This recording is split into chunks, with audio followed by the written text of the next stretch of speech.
Hey friends, I recently noticed that almost 80% of viewers who enjoy these videos haven't subscribed yet. If you like the stories and want to see more, please take a moment to hit that subscribe button. It really helps the channel grow. Don't forget to leave a like and share your thoughts in the comments below. Your engagement makes a huge difference and helps these stories reach more people. Thanks so much for being here. By the way, where are you watching from? Drop your location in the comments. I'd love to know. I used to think beach houses were paradise. Open skies, ocean air, waves that whispered you to sleep. That was before Long Beach Island. Before I learned that some houses don't sleep when you do. I wasn't afraid of the beach until that summer. It was supposed to be a weekend of fun. Just me, Pew, and a few close friends, spending 3 unsupervised days at his family's beach house. We thought we were old enough to handle it. We were wrong. The drive down to Long Beach Island was perfect. Keenan, the only one with a driver's license, drove like he was auditioning for a car commercial. Windows down, music blasting, sunlight spilling through the windshield. The girls, Lois, Eleanor, and Lisa, followed us in another car, honking every time we slowed down. Even Timothy, Pew's 14-year-old brother, seemed thrilled just to be there, even though he technically wasn't invited. The house itself looked like something out of a travel magazine. White wood siding, a wraparound porch, a spiral staircase that curved down toward the water. Behind it, the lagoon shimmered like black glass, quiet except for the occasional sound of distant gulls. I remember thinking the silence felt too heavy somehow. We spent the first day like anyone would, grilling food, taking pictures, splashing around, and pretending adulthood was already ours. At sunset, the sky turned orange over the ocean, and everything felt infinite. We sat on the back deck with the speaker humming softly, reflections of the lights dancing on the lagoon. Then Lois spotted it. A small, flickering light from across the water. It waved back and forth, slow and deliberate, like someone trying to get our attention. Pew said it was probably a neighbor, maybe a fisherman. But when Keenan called out, the light went out, just gone. The mood shifted instantly. Everyone laughed it off, but it didn't sound like real laughter anymore. We went inside, locked the sliding glass doors, and turned the music back up. It was only later, when I stepped back out to grab my towel, that I noticed the wet footprints, clear as day, leading up the deck stairs from the water below. That was the moment something inside me changed. I wish I could say that was the strangest thing that happened that weekend. But it wasn't even close. Beaches used to feel like freedom to me. Salt in the air, sand between my toes, and laughter that carried into the waves. That changed the summer we stayed at Long Beach Island. I still remember the sound of water lapping against the dock that night, and how something beneath that calm surface was already watching us. I stood frozen on the deck, my hand clenched around the damp rail, staring at the footprints. They were fresh, glistening under the porch light, each toe print a perfect, dark oval in the weathered wood. They started at the top of the spiral staircase that twisted down to the lagoon and led right to the sliding glass door. Right to where we were all standing inside, laughing just moments before. "You getting eaten by mosquitoes or what?" Pugh's voice cut through the thick air, and I jumped. He was holding the door open, the warm light and the sound of some indie band spilling out. "The footprints," I said, my own voice sounding thin. He glanced down, shrugged his broad shoulders. "Probably from when we were swimming earlier." "We didn't come up this side of the deck," I insisted. "We used the stairs to the beach." "Timothy, then. Or maybe a raccoon. They've got hands, you know. Little wet, thieving hands." He grinned, his usual easy-going self, and the logic, however flimsy, was enough to break the spell. Of course, it had to be one of us. What else could it be? I stepped back inside, making a show of locking the door behind me, and the night rolled on. We claimed our bedrooms. Pugh and I took the one with the twin beds and the window facing the lagoon. The girls, Lois, Eleanor, and Lisa, took the master bedroom down the hall, and Keenan, thrilled with his seniority, claimed the small den with the big TV for himself. Timothy, who was technically Pugh's parents' secret weapon to ensure we didn't burn the place down, was relegated to the pull-out couch in the living room, which he pretended to hate but was clearly thrilled about. The next morning, the strange weight of the previous night had lifted, burned away by the brilliant sun. The lagoon sparkled, a sheet of blue diamonds, and the ocean beyond the dunes roared its familiar, comforting song. We made a huge breakfast, burning the bacon and undercooking the eggs, and it was the best meal I'd ever had. This was the freedom we'd craved. No parents, no schedules, just us. We spent the day like kings of our own tiny island. We swam in the churning surf, the girls laughing as Keenan tried to show off his weak butterfly stroke. We played volleyball with a flimsy net we found in the garage, and Pugh and I teamed up to crush everyone, our competitive streak taking over. Lois, who had an artist's eye, took pictures of everything: the seashells, the weathered siding of the house, the way the light fell through the deck slats. We were just kids, playing at being adults, and for a few hours, it was utterly convincing. As the afternoon began to wane, the sun dipping toward the horizon, I found myself alone on the deck for a moment, sipping a soda. The silence was back, that heavy, waiting silence I'd felt when we first arrived. My eyes drifted across the lagoon, to the neighbor's dock Lois had seen the light from. In the full light of day, I could see it clearly. It was old, the wood gray and splintered. One of its planks was cracked clean through. There were no boats tied to it, no fishing poles leaning against the post. The house it belonged to was set back, shrouded by a thick cluster of pines, and I couldn't see any lights on, any movement at all. It looked completely abandoned. A chill, sharp, and entirely separate from the ocean breeze traced a path down my spine.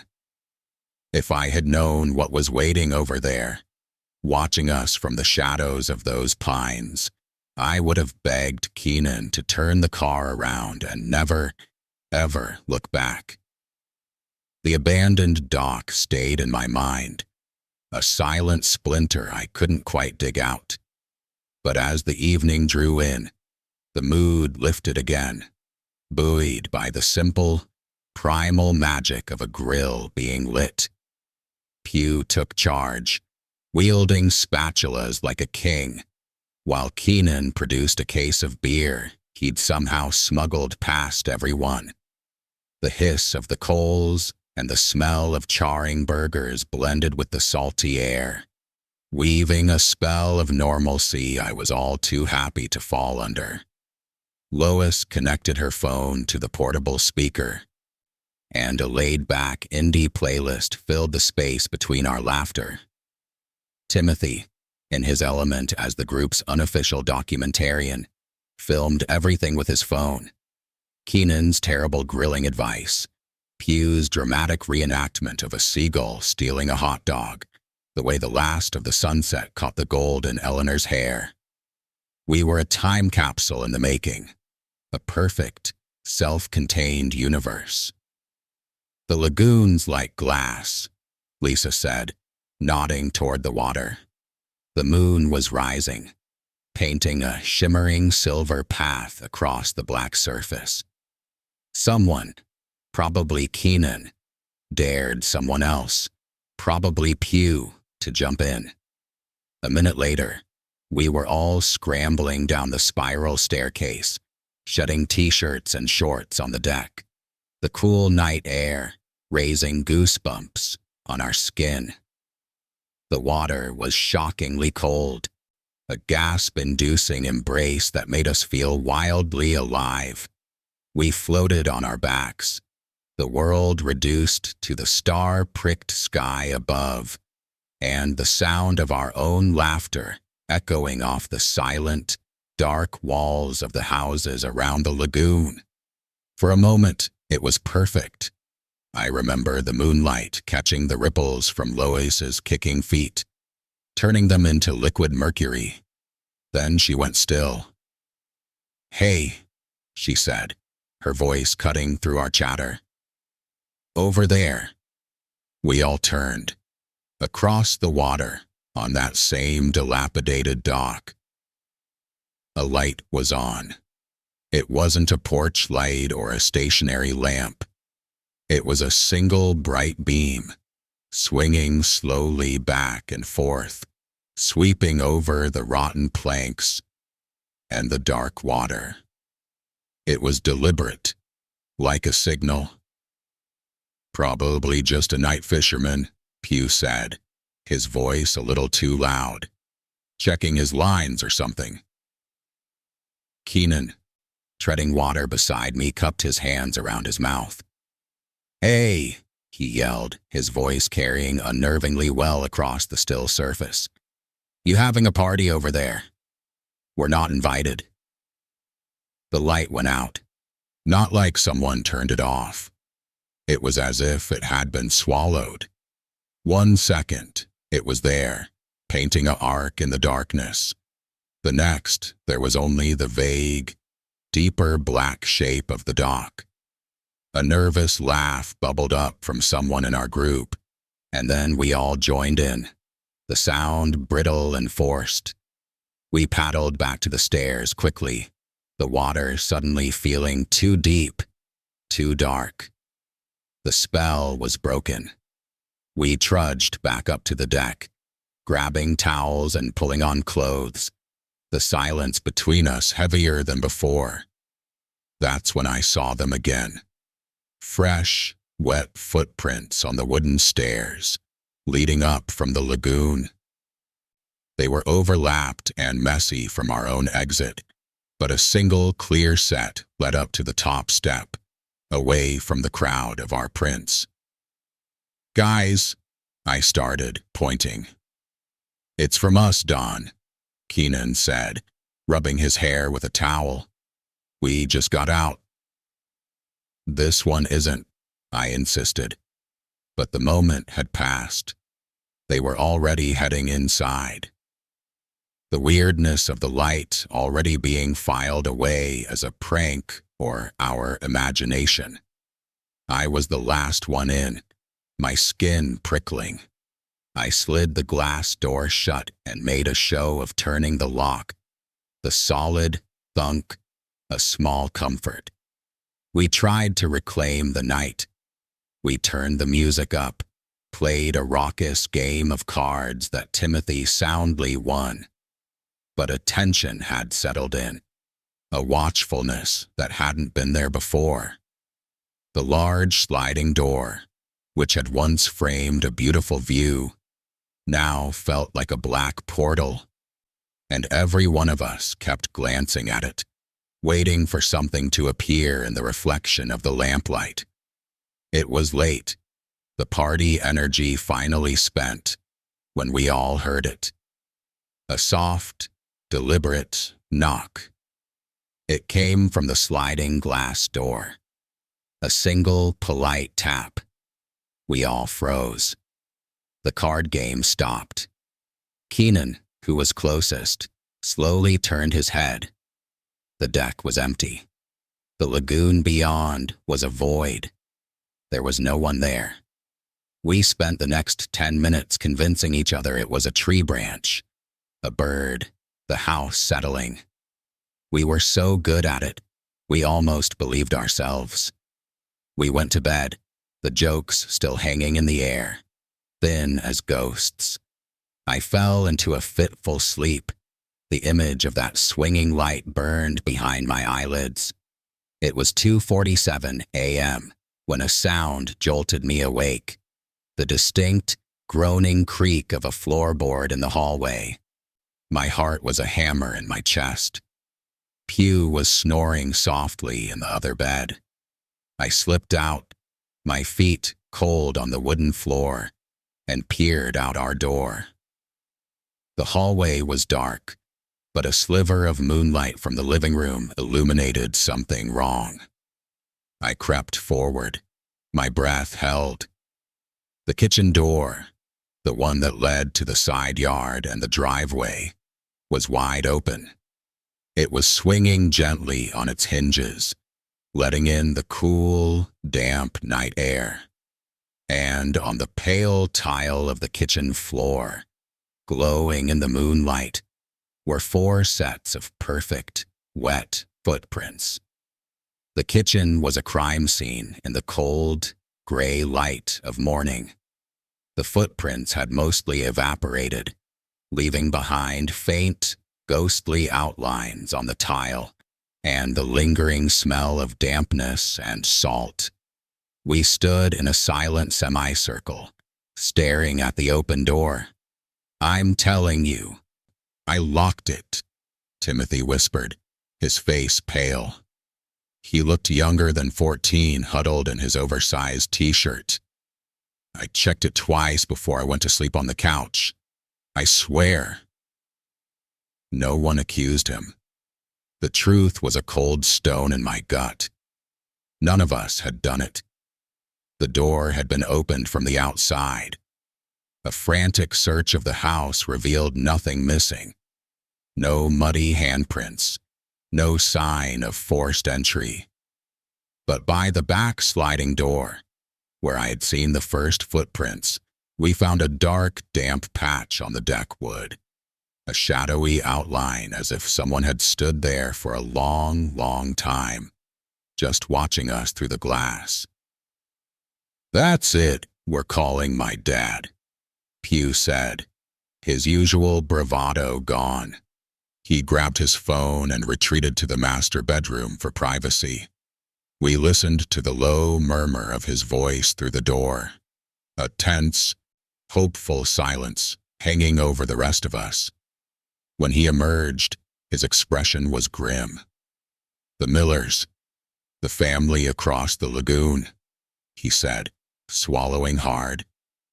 "He said they moved out weeks ago. The place is supposed to be empty. He told the realtor he saw kids messing around over there last week. Told us to call the cops if we see anything." Vacant. The word sucked the air out of the room. Lois wrapped her arms around herself. Keenan just stared out at the offending dock, his jaw tight. "We should go," Eleanor said, her voice small. "We should pack up and leave, now." "And do what?" Pew countered, a flicker of his stubbornness returning. "Tell our parents we got scared off by a blinking light and a wet floor? It was probably just some local kids messing with the empty house. Saw we were here and decided to mess with us too. We're not letting some losers ruin our weekend." The debate was short and tense. The idea of being driven out felt like a defeat, a stain on our hard-won independence. Fear, it turned out, was weighed against pride, and for the moment, pride was heavier. We agreed to stay, but the terms had changed. All doors and windows were to be locked at all times. No one went anywhere alone. The day passed in a nerve-wracking parody of the first. We went to the beach, but the ocean seemed louder, more aggressive. We tried to laugh, but the sounds were sharp and died quickly. The beautiful house now felt like a gilded cage, with the vacant house across the lagoon its silent watching keeper. As dusk began to bleed into the sky, we fortified ourselves inside. We ordered pizza, turned the music up a little too loud, and broke out a board game, a desperate attempt at manufactured normalcy. The lights were on in every room, burning away the shadows. We were a bright, noisy island in the dark. It was Timothy, quiet and observant, who saw it first. He was sitting by the window, not playing, just staring across the water. He went perfectly still. "There's someone in the window," he said, his voice barely a breath. We all followed his gaze.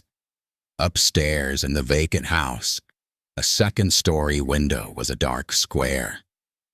"I don't see anything," Keenan said after a long moment. "I saw movement. A shadow," Timothy insisted, his eyes wide and fixed. "It was right there." We stared, the board game forgotten. The window was a blank, black eye. Just as the collective doubt began to set in, a light flickered on inside the room. It was a soft, yellow glow, like a single lamp being turned on. It held for a count of 3, then winked out, plunging the window back into emptiness. No one spoke. No one tried to explain it away. The proof was there, undeniable. The house was not empty. We sat in the ringing silence that followed, a group of statues frozen in the bright, false security of the living room. And then, a new sound began. It was a faint, hollow tapping. Not from outside, not from the deck. It was inside the walls. Tap, tap, tap. It was slow, deliberate, and it was coming from the wall near the spiral staircase, as if something was moving inside it, knocking gently against the wood from the other side. The tapping stopped as suddenly as it had begun, leaving a silence that was somehow louder and more terrible. We were a frozen tableau, caught in the act of listening to a horror we could not see. It was Keenan who broke first, slamming his fist against the wall. "Shut up!" he roared. The response was immediate. 3 sharp, deliberate knocks echoed back through the wood. Tap, tap, tap. A collective gasp sucked the air from the room. This wasn't a loose pipe or a settling house. This was a conversation. "We're leaving," Lois said, her voice trembling but final. "At first light, I don't care what anyone says." No one argued. Not even Pew. The bravado had been utterly drained from him. We had a plan, a fragile lifeline. Survive until dawn. We moved as a single nervous herd, checking every lock twice, pulling curtains shut against the oppressive dark of the lagoon. The house, once a symbol of freedom, was now a fortress under siege. It was during this frantic securing of the perimeter that Eleanor, peering through a slit in the living room blinds, let out a small, choked sound. The boat. We crowded around the window, tied to our dock, bumping gently against the pilings as if it had always been there, was a small, grimy rowboat. It was empty. "It wasn't there 10 minutes ago," she whispered. Pugh and Keenan, armed with nothing but a heavy flashlight and a kitchen knife, ventured onto the deck. The rest of us watched from the sliding door, our breath fogging the glass. The night was utterly still. The only sound, the soft, rhythmic thump of the boat against the dock. Keenan shined the light inside. "There's nothing," he started, then stopped. He leaned in, his body blocking our view. When he straightened up, he was holding something. A single yellow child's rain boot. It was dripping, waterlogged. He dropped it like it was a live snake. It landed on the deck with a sodden thud. Together, he and Pugh untied the boat and, with considerable effort, pushed it out into the black water of the lagoon. It drifted slowly toward the center, a dark shape on a dark surface. We retreated inside, locking the door behind us. For a few minutes, we just stared out, watching the boat grow smaller. "It'll probably just wash up on the other side," Pugh said, but his voice lacked all conviction. He was wrong. Minutes later, Lisa pointed a shaking finger. "It's back." The boat was there again, nestled against our dock as if it had never left. This time, no one moved to touch it. It was a message we were too afraid to read. A sudden, reckless anger surged in me. This was our place. This was our weekend. I marched back onto the deck alone, ignoring the hissed warnings from behind me. I knelt at the edge of the dock, the cold wood biting into my knees, and reached down to give the boat a shove back into the lagoon. As my hand touched the damp, gritty gunnel, something brushed against my submerged ankle. It was cold, slick, unmistakably the shape of fingers. I yelped and scrambled backward, falling onto the deck, my heart trying to beat its way out of my chest.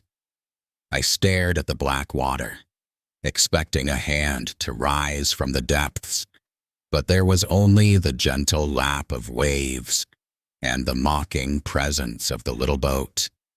Back inside, I was shaking too badly to speak. I just nodded when they asked if I was okay. We huddled in the living room, the flashlight in the center of our circle like a campfire. Timothy, exhausted from fear, had fallen into a fitful sleep on the couch. That's when the lights flickered. Once, twice, and then they died completely.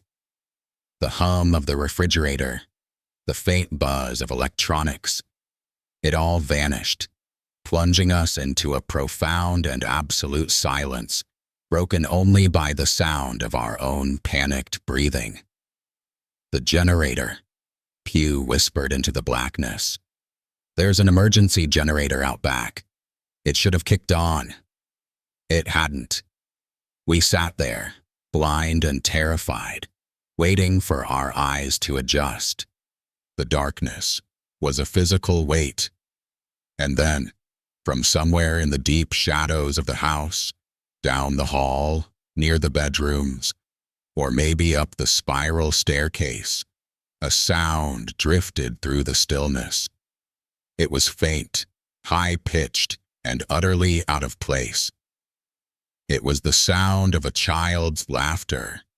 The child's laughter hung in the dark, a sound that didn't fade but was simply swallowed by the silence that followed. For a heartbeat, no one moved, no one breathed. Then, chaos. We scrambled over each other, a tangle of limbs and panic, fleeing the living room for the perceived safety of its center. Flashlights clicked on, beams cutting wild, trembling paths through the blackness. Timothy jolted awake with a cry, disoriented and terrified. "The generator!" Pugh yelled, his voice cracking. He was fumbling near the wall, and a moment later, with a sputtering cough and a roar, the emergency generator kicked to life outside. The lights flickered, then blazed on, harsh and unforgiving. The sudden illumination was a shock. We blinked, our hearts hammering, half expecting to see something standing among us. The room was empty. But through the large sliding glass doors, the deck was not. They stood in a ragged line, 3 of them, silhouetted against the faint glow of the moon on the lagoon. They were utterly still, water pooling darkly at their feet on the wooden planks. Their clothes, what was left of them, were sodden rags clinging to gaunt frames. Their faces were obscured by curtains of wet, stringy hair that dripped steadily onto their chests. They didn't move. They didn't speak. They just stood there, watching us. A strangled sound escaped Lisa's throat. I was already moving, lurching toward the sliding door, my hand fumbling for the lock. My fingers were slick with sweat, but I found it, sliding the bolt home with a definitive thunk that felt pathetically inadequate. As I did, the one in the middle slowly tilted its head. That small movement was more terrifying than a charge. It was a confirmation of life, of awareness. Bam! The sound exploded from the front of the house. A single massive blow against the heavy wooden front door, hard enough to make the frame shudder. Bam! There was a 4th one. Keenan backed away from the living room entrance, his face a mask of pure dread. "The front door," he whispered. We were trapped. The things on the deck, the thing at the front door. The house was no longer a fortress. It was a cage. And then the sound began. It started low, a guttural, vibrating hum that seemed to come from all 3 figures at once. It was rhythmic, discordant, the melody of a lullaby, twisted and distorted, as if heard from deep underwater. It was a sound without warmth, a hollow imitation of comfort that scraped against the inside of my skull. "No, no, no," Lois moaned. Her hands pressed over her ears. She was rocking back and forth, her eyes wide and fixed on the figures. "The one on the left. It's so small. It looked like a child." Her words unleashed a fresh wave of terror. This wasn't just some random horror. It was a violation that felt personal, cruel. "Upstairs, now," Pugh commanded, his voice raw. He was herding us like frightened sheep toward the spiral staircase. We didn't need to be told twice. We fled, our footsteps thunderous on the steps, leaving the living room and its terrible audience behind. We crammed into the master bedroom at the top of the stairs, the largest room with a single, lockable door. Pugh slammed it shut, and we all pushed a heavy dresser in front of it, a flimsy barricade against the nightmare below. The humming had stopped. The pounding at the front door had ceased. The silence was somehow worse. We listened, our ears straining for any sound from below. Nothing. Cautiously, I crept to the balcony door. My hands were shaking so badly I could barely work the latch. I slid it open just a crack, the cool night air a shock on my feverish skin. I leaned out, peering down at the deck. It was empty. The 3 figures were gone. No trace of them remained except for the dark, wet stains on the wood where they had stood. My eyes scanned the lagoon, searching for any sign of movement.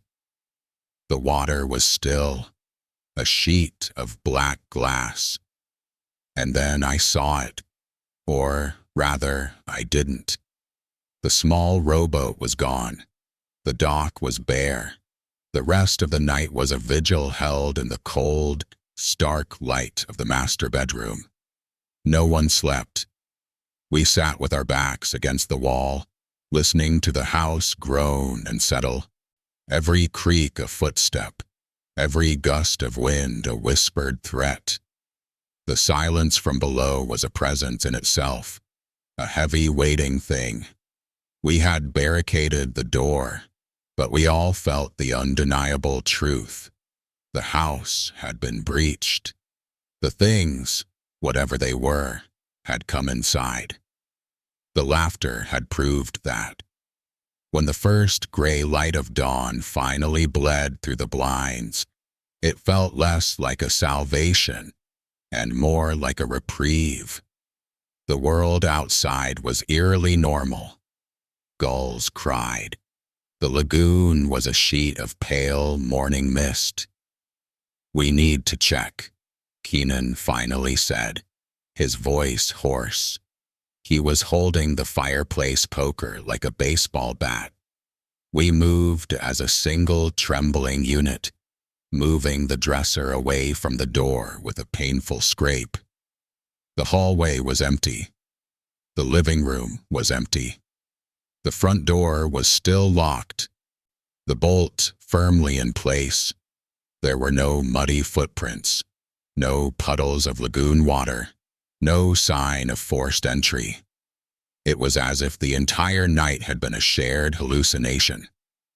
But it wasn't. Pugh was the one who checked the back deck.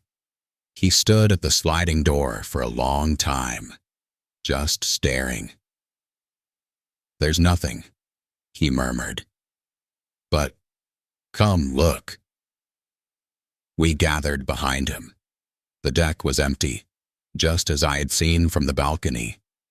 But where the 3 figures had stood, on the weathered gray wood, were 3 large, blurry patches. They weren't wet. They were stained a stark, crystalline white. It was dried salt, crusted thick onto the planks, outlining the vague shapes of where they had been, as if the water that dripped from them had been the very essence of the sea itself, left to evaporate under the rising sun. "They were real," Lisa whispered, her voice cracking. Lois, who had been silent and withdrawn, wrapped in a blanket on the couch, spoke without looking at us.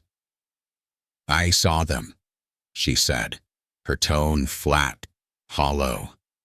"After the lights came back on, before we ran upstairs. Their faces, they were at the glass, pressed against it." She shuddered, a full-body convulsion. Their eyes were so wide open, and they were blank like the eyes of a fish, just staring in. That was the final thread. We didn't speak another word about staying. We packed our bags in a frantic, silent hurry, barely taking the time to shove our belongings inside. We didn't clean up the breakfast dishes from 2 mornings ago, now sitting in the sink like artifacts from another life. We just wanted to be gone. The drive off Long Beach Island was nothing like the drive in. Keenan drove slowly, carefully, his knuckles white on the steering wheel. There was no music. The girls followed close behind us, their car a silent shadow. I sat in the passenger seat, unable to shake the feeling that we were being watched. I kept checking the rear-view mirror, half expecting to see a row of pale, dripping figures standing in the middle of the road behind us, or a single sodden child waving from the receding shoreline. But there was only the empty asphalt and the shrinking line of beach houses. The freedom I felt was tainted, a sickly relief. We were escaping, but we were taking the memory with us. It felt less like a departure and more like a retreat, and I couldn't shake the chilling certainty that we had left something of ourselves behind in that house by the lagoon, something those blank, fish-like eyes had seen and claimed. The message came 5 years later, on a Tuesday evening. I was in my apartment, the sounds of a normal city night outside my window. Sirens, traffic, the distant thump of a bass line. Life had moved on. I had a job, a girlfriend, a life utterly divorced from salt air and the whisper of waves. I'd almost convinced myself it was all a bad dream, a folie à sept fueled by teenage hormones and too much cheap beer. Then my phone buzzed. It was a text from Pew. We hadn't spoken in months. The preview on the screen showed a link to a news article. Above it, just 3 lines from Pew. You need to see what they found near the lagoon. They were dredging for a new seawall. They found the Millers. Time doesn't heal. It just teaches you how to live with the ghost of the wound. For 4 years, I'd been a careful, quiet curator of my own sanity, building a life as far from the ocean's whisper as I could get. My apartment was in the city's dense, rumbling heart, where the night sky was stained orange by streetlights, and the only water was the rain that streaked the windows.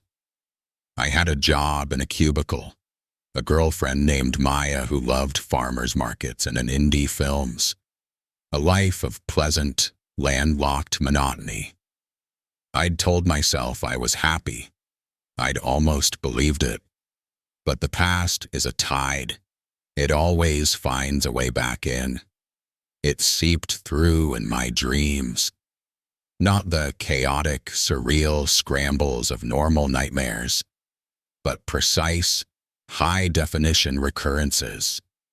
I'd be back on that deck, the wood grain sharp and real under my bare feet. I'd hear the soft, wet thump of the rowboat against the dock, a sound that was both invitation and taunt.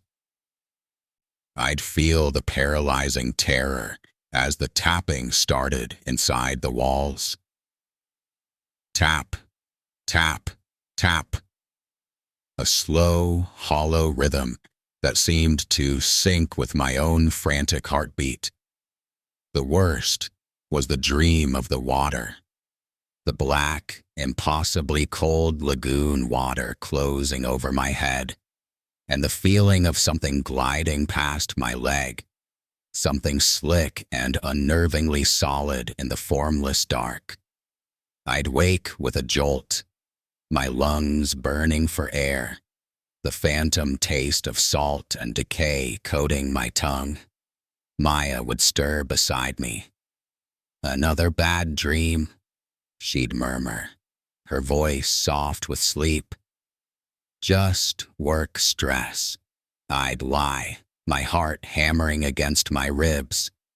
How could I explain that my stress wasn't about quarterly reports, but about the memory of wide, blank eyes pressed against glass.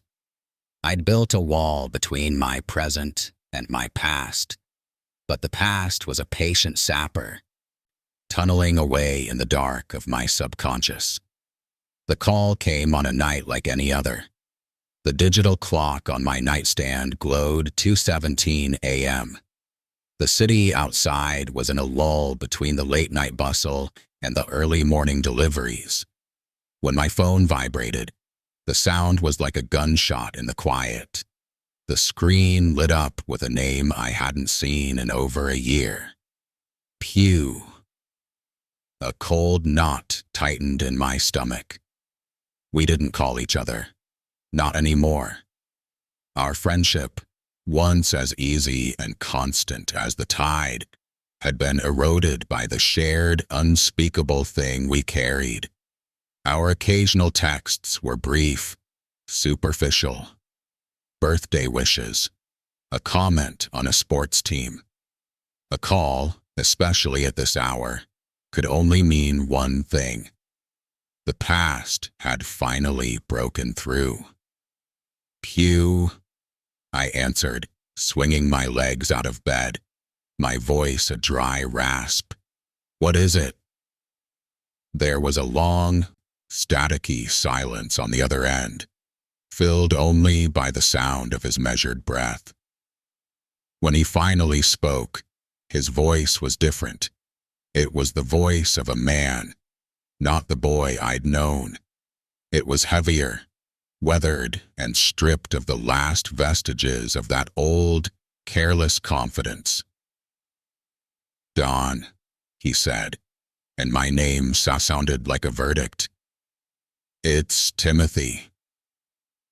The cold knot in my stomach turned to ice. Timothy, the kid brother with the phone camera, the one who'd seen the shadow in the window first, the one we were supposed to protect. Is he okay? What happened? Physically, he's fine. He's back at his dorm, but he's not sleeping. He says he can't close his eyes without seeing it. Pew's voice cracked. He went back, Don. He and a couple of his idiot friends decided to go down to LBI for a guy's weekend. He swore to me he was staying on the north end, miles from the house. I could feel it coming, the inevitable pull of the undertow. But they got bored. They were drinking, and someone suggested going crabbing near the inlet at low tide. The same damn inlet that feeds the lagoon. He took a sharp, shaky breath. Tim said he was wading through the muck. His foot hit something solid. He thought it was a piece of driftwood, maybe an old piling. He started digging at it with his heel, trying to free it. It wasn't wood. I closed my eyes, the cityscape outside my window blurring. I didn't want him to say it. I already knew. It was a boat, Don, a small, rotten rowboat. The wood was soft as sponge, just falling apart. It had been buried there, he said, for a long, long time. Sand and silt had packed it in like a coffin. The grimy little boat, bumping gently, the single waterlogged yellow rain boot. The memory was so vivid, it was tactile. They thought it was creepy, but also kind of cool. A mystery. So they called the non-emergency police line. The cops showed up, 2 bored-looking deputies. They thought it was a waste of time, but they helped the boys haul it out. It was falling apart in their hands. But when they lifted it, Pew's voice dropped to a haunted whisper. Something was wedged underneath one of the seat's ribs, sealed in against the rot. My phone buzzed again, a separate alert, a text from Pew. A preview of a photograph appeared on my screen. It was a picture frame, Pew said, his voice flat now, drained of all emotion. One of those cheap plastic ones. The glass was sealed shut, caked with mud and salt, but the photo inside was perfectly preserved, like it was waiting. With a trembling finger, I opened the text. The image loaded, pixel by pixel, each one a tiny hammer blow to my fragile peace. It was a clinical, flash-lit evidence photo. The frame sat on a sterile metal table, a grim relic against the clean surface. It was filthy, encrusted with dark, gritty matter and strands of dried black seaweed. But the glass, though smeared, protected the image within. It was a photo of the beach house. My breath hitched. It was our house, but it was a corpse of our house. The vibrant white siding was a dull, leprous gray in the photo. The windows weren't just dark. They were sealed from the inside with rough, splintered planks of wood, nailed in a haphazard X pattern. Across every pane, across the sliding glass doors. It was a barricade against the world, a desperate, final act of someone trying to keep something in. The sky was a sickly, uniform white, leaching all life from the scene. The photo felt old, exuding a sense of profound abandonment that predated our weekend by decades. And then I saw them. My eyes, against their will, were dragged to the reflection in the single top-floor window. The window to the master bedroom where we had huddled, where we had barricaded the door and listened in terror. That window wasn't boarded, and in its dark, imperfect glass, reflected from inside the room, were shapes, faint, blurred, and pallid. 3 distinct forms, maybe a 4th, smaller one lingering behind. They were gathered at the window, their features impossible to discern, but their posture was unmistakable. They were watching. It was a photograph of our prison, taken from the perspective of our tormentors, and it had been waiting for Timothy in the muck, a ghastly piece of mail delivered years after it was sent. Pugh's voice was a ghost in my ear. "Dawn, you see it, don't you?" I couldn't answer. The carefully constructed walls of my new life crumbled to dust around me. The city sounds outside faded into a distant roar, replaced by the relentless, mocking sound of water lapping against a dock. It had never been over. We had just been living on borrowed time, and the debt was now due. I said yes. It was the stupidest decision I'd made since agreeing to that original weekend. A choice born of a terrible, morbid gravity I could no longer resist. Pugh's silence on the other end of the phone had been a void, and I felt myself falling into it. We had to go back. Seeing that photo was like picking at a scab and finding the wound beneath still raw and weeping. The ghost needed to be faced, or it would haunt us forever. We met at a diner off the Garden State Parkway, a place of sticky vinyl booths and weak coffee. 4 years had carved lines around Pugh's eyes that hadn't been there before. The easygoing jock was gone, replaced by a man who held his shoulders tight, as if expecting a blow. We didn't talk much. There was nothing to say that wouldn't lead us back to the lagoon. The drive onto Long Beach Island was a descent into a forgotten memory. The same weathered shingles, the same salt-scoured signs, the same smell of brine and decay. It was all so normal, so aggressively mundane, that it felt like a personal insult. How could this place just go on? when a part of us had been permanently fractured here. We didn't speak as Pew turned onto the familiar sandy lane. My heart was a frantic drum against my ribs. And then, there it was. The house. It stood exactly as it had in the photograph. The vibrant white siding was now a dull, peeling gray. And the windows, every single one of them, were boarded shut from the inside with those same rough, cross-hatched planks. It wasn't a seasonal closing. It was a ceiling. The house was a tomb, staring out at the lagoon with blind, wooden eyes. Pew's family had sold it a year after our weekend, and the new owners, it seemed, had either discovered its secret or been warned. "My God," Pew whispered, killing the engine. The silence was absolute, broken only by the cry of a gull. We got out, the sand crunching loudly under our feet. The air was heavy and still. We walked toward the lagoon, our eyes fixed on the water, drawn by the same dreadful magnetism. The dock looked older, more weathered, but it was the same one.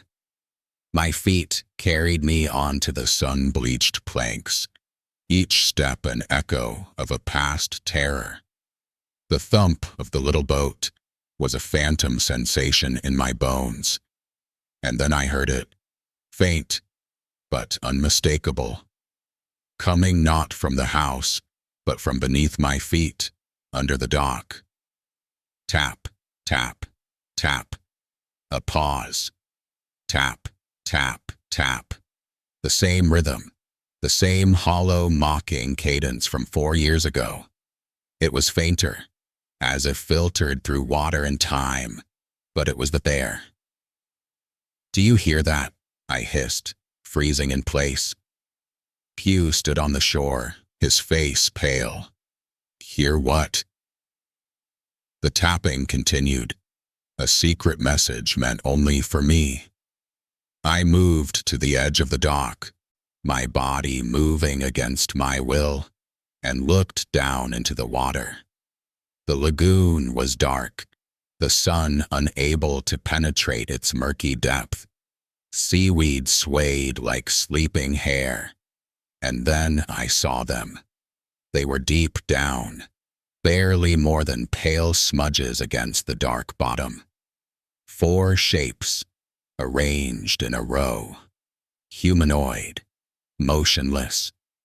Their hair, or what looked like hair, drifted around their heads in a slow, weightless dance with the current. They weren't looking up at me. They were just there, submerged, waiting. A scream tore from my throat, raw and involuntary. "Pew, they're here, in the water!" I stumbled backward, nearly falling off the dock, my finger pointing a trembling accusation at the lagoon. Pew rushed onto the planks, his eyes wide with a panic that mirrored my own. He skidded to a halt beside me, staring down into the water. "What? What did you see?" I looked again, my breath coming in ragged gasps. The water was empty. There was only the dark green murk, the swaying seaweed, the occasional flicker of a small fish. The shapes were gone, vanished as if they had never been. "They were right there," I stammered, my whole body shaking. 4 of them, lying on the bottom. Pew scanned the water, his expression a mixture of fear and pity. "There's nothing there, Don. It's just shadows. It's the seaweed." But I knew what I had seen. The terror was too familiar, too specific. We stood there for a long minute, the silence pressing in, the only sound the gentle lap of water against the pylons. The tapping had stopped. Defeated, We turned to leave. As we stepped off the dock onto the beach, a small wave rolled in, depositing its flotsam on the wet sand. It settled right at our feet, a single yellow child's rain boot. It was old, faded, and crusted with barnacles, but it was unmistakably the same one. It lay on its side, half filled with sand and seawater, a perfect, terrible punctuation to our return. We left the boot there on the sand, a solitary, accusing monument to a past that refused to stay buried. Touching it felt like touching a corpse, like violating some unspoken boundary between our world and whatever lingered in the murky silence of the lagoon. The drive back was a silent, hollowed-out journey, the weight of our failed pilgrimage pressing down on us. Whatever closure we'd sought, we hadn't found it. We had only proven that the wound was not a scar, but a fissure, capable of splitting open at the slightest pressure. Pew and I exchanged a grim, knowing look at our cars, a look that said everything we couldn't articulate. This was the end. We would never speak of this again. To give it more words, to give it more breath, would be to grant it a permanence we could no longer risk. It was a surrender, an admission that some battles are not meant to be won, only survived. That was 2 years ago. I'm 26 now. I've built a life, a careful, deliberate construction designed to be as far from the water's edge as possible. I go to my cubicle job. I attend team-building exercises. I contribute to my 401k. I love Maya with a steadiness that feels like an anchor. We cook dinner together. We argue about what to stream. We plan vacations to mountains and deserts. On the surface, I am a perfectly normal, functional man. But I am a man who carries a secret, cold and heavy as a stone, from the seabed, in the pit of his soul. I can't explain what those figures were. Were they ghosts, the trapped echoes of the Miller family, whose fate was only confirmed by Pew's later, grim research? The official report was a tragic boating accident in the lagoon decades prior. The bodies of the parents and 2 children never recovered, or were they something else? Something older and more elemental. Some ancient, aquatic thing that wears the shape of the drowned to lure the living. I have no answers that satisfy the rational part of my mind. I have only the sensory, indelible memory. The wide, blank fisheye stares pressed against the glass, the slick, cold brush of fingers on my ankle, and the haunting, discordant rhythm of their underwater lullaby. The memory doesn't fade as ordinary memories do. It metabolizes. It becomes a part of your cellular makeup, changing you from the inside. Sometimes, in the deepest, most vulnerable part of the night, I dream I'm back. These are not the chaotic, surreal scrambles of normal nightmares. They are dreams of eerie, paralyzing stillness. I'm standing on the deck, and the house is quiet behind me, and the world is bathed in the same flat gray light as the photograph. From across the lagoon, I can hear it, that soft, rhythmic, guttural humming. It's not threatening in the dream. It's inviting. A siren song that promises an end to the fear through simple, quiet submission. And that willing pull, that longing to just step into the water and let the cold silence take me is the most terrifying part of all. I never told Pew, but I kept the photo. I downloaded it from his text and stored it in a hidden, password-protected folder on my laptop, a digital ghost haunting the circuitry of my modern life. I tell myself it's a reminder, a talisman to enforce vigilance, to never let my guard down against the quiet, waiting darkness of the world. But the truth is darker and more compulsive. I am drawn to it. In moments of strange, self-destructive melancholy, usually late at night when the city is sleeping and my defenses are low, I open it.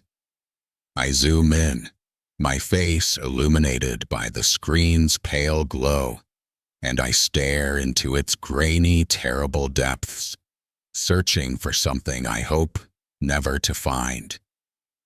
And the thing is, the photo changes, not in any way I can prove, not in a way that would show up in a forensic analysis of the pixels. This is a change perceived in the gut, in the primal part of the brain that recognizes predator shapes in the dark.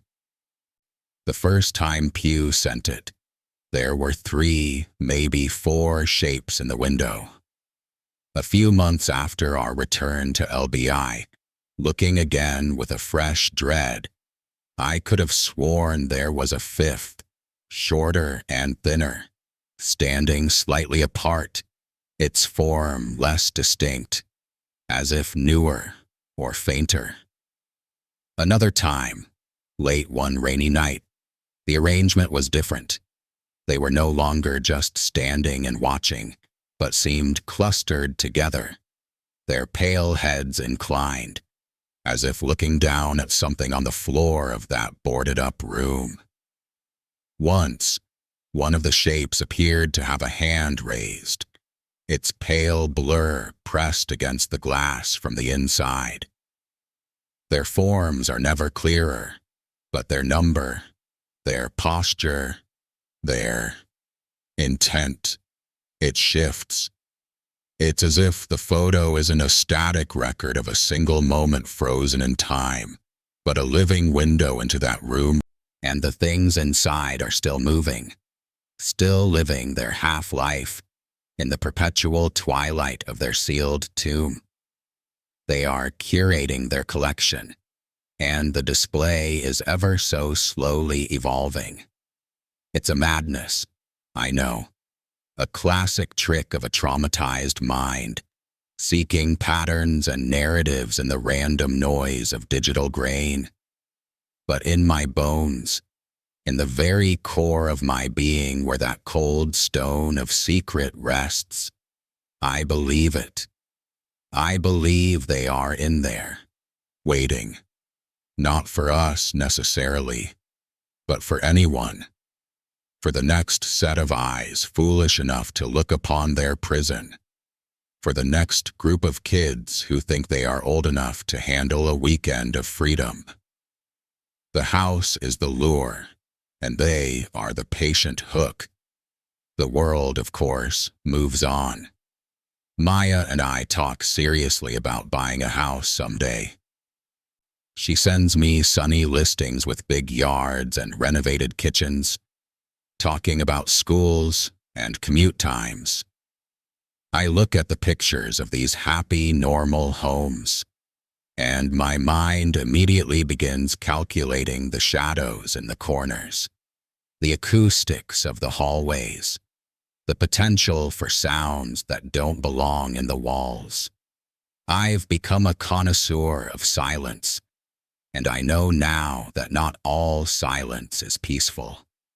Some silence is a held breath. Some silence is a predator's patience. This knowing has rewired my instincts. Sometimes, when I'm home alone and I walk past a dark window, whether in my apartment or a friend's house, I catch my own reflection. It's a mundane, everyday occurrence for anyone else. But in that split second before my brain registers the image as me, I see a different man. A man standing in a dark room. The faint, grim outline of cross-hatched wooden planks just visible in the gloom behind him. His face pale and etched with a terror that has become a permanent resident. His eyes are wide, not with surprise, but with a weary, ancient recognition. For a flickering, heart-stopping instant, I'm not in my safe city apartment. I'm back in that house on the lagoon, and the reflection isn't mine at all, but that of one of them, wearing my face, looking out from their prison into my world. I used to think beach houses were paradise. Open skies, ocean air, waves that whispered you to sleep. That was before Long Beach Island. Before I learned that some houses don't sleep when you do. Some houses just wait, listening to the water tell its old hungry stories, patient as the tide. Now I know they're only quiet because they're listening. Hit subscribe if you believe some mysteries should be brought into the light, no matter how terrifying. Only people who are in denial, like Keenan and Pew initially were, would ignore the warnings and pretend nothing is wrong. Don't be like them. Subscribe if you stand for facing the truth. And if you believe, like Dawn learned, that some houses hold on to their secrets forever. Comment, I believe the stories.